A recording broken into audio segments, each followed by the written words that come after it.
A América Latina em convulsão.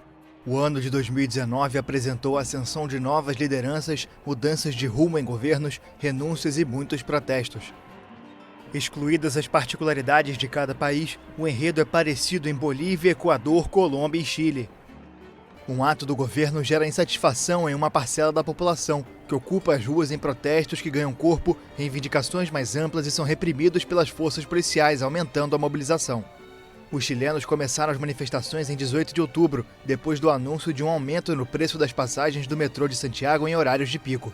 Incêndios, saques e ataques às estações foram registrados. A polícia reprimiu os atos e, à noite, o presidente conservador Sebastián Piñera decretou o estado de emergência, sucedido por um toque de recolher e pela declaração de que havia uma guerra contra um inimigo poderoso e implacável.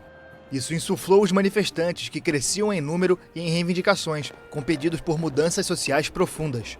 Depois de quase um mês de caos social, o Congresso conseguiu alcançar um acordo para a convocação de um plebiscito em abril para consultar o povo sobre uma Constituição que substitua a atual, herdada da ditadura de Augusto Pinochet.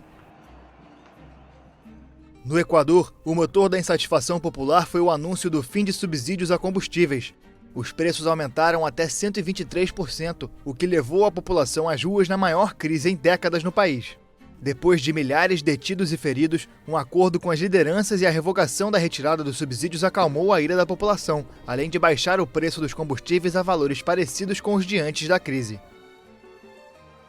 Na Colômbia, os protestos não tiveram uma faísca específica.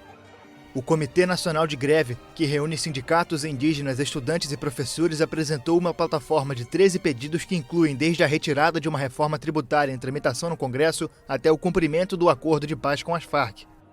Mas talvez o ponto mais polêmico seja a dissolução da Força Policial Antidistúrbios, a ESMAD, depois da morte de Dylan Cruz, um jovem de 18 anos ferido pela polícia com uma escopeta. A crise na Bolívia foi iniciada com as eleições de 20 de outubro. Evo Morales, no poder há 13 anos, tentava o quarto mandato, apesar de a candidatura ter sido rejeitada por um referendo popular em 2016, mas avalizada depois pela Justiça. Na noite da votação, a apuração indicava um segundo turno entre Morales e o centrista Carlos Mesa, e na segunda-feira, o Tribunal Supremo Eleitoral atribuía uma diferença menor que 10 pontos percentuais, mais próxima do necessário para uma vitória em primeiro turno. Protestos em várias regiões eclodiram com saques, incêndios, confrontos com a polícia e na sexta-feira Morales foi declarado oficialmente vencedor em primeiro turno, mas com pedidos da oposição por um segundo turno. Luiz Fernando Camacho surge então como liderança mais radical da oposição, ao chamar o exército e a polícia para, de acordo com ele, se colocarem ao lado do povo e exigirem a renúncia do presidente. No dia 10, Evo Morales anunciou a convocação de novas eleições depois de uma auditoria da Organização dos Estados Americanos, mas manifestantes, forças armadas e polícia exigiram a renúncia, que aconteceu após ataques a 2 ministros e ao presidente do Congresso. Já no dia seguinte, a segunda vice-presidente do Senado, a conservadora Jeanine Áñez, se proclamou presidente interina para preencher o vácuo de poder deixado por Morales, que se exilou no México para denunciar o que chamou de golpe de Estado. Ela anunciou a convocação de novas eleições, enquanto o Senado trabalha para chegar a um consenso e aprovar a lei que vai definir o processo.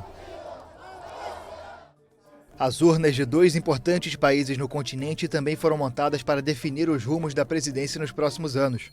A Argentina teve Maurício Macri em uma tentativa de reeleição contra o peronista de centro-esquerda Alberto Fernández, que encabeçou a chapa com a ex-presidente Cristina Kirchner como vice.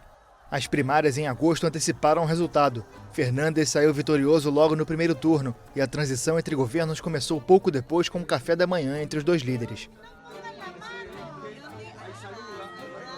No Uruguai, o pleito foi bem mais disputado. Depois do primeiro turno no mesmo dia dos vizinhos argentinos, o governista ex-prefeito de Montevidéu Daniel Fernandes ficou na frente, com o ex-senador opositor Luiz Lacalle Pou em segundo.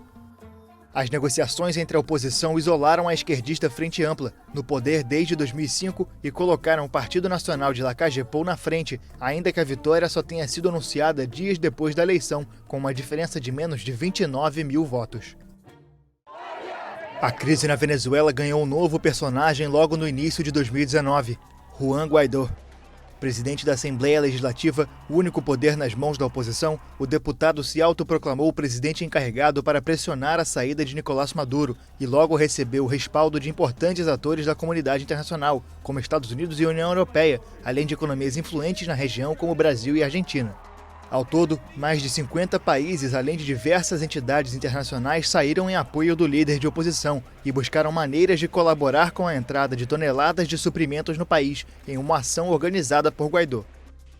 Maduro e seus partidários viram a ajuda humanitária como uma desculpa para justificar uma eventual intervenção militar estrangeira para curar uma crise classificada como inexistente pelo governo. A pressão continuou com o passar das semanas e pareceu insustentável quando militares desertaram em apoio a Guaidó e as ruas foram ocupadas por milhares de venezuelanos.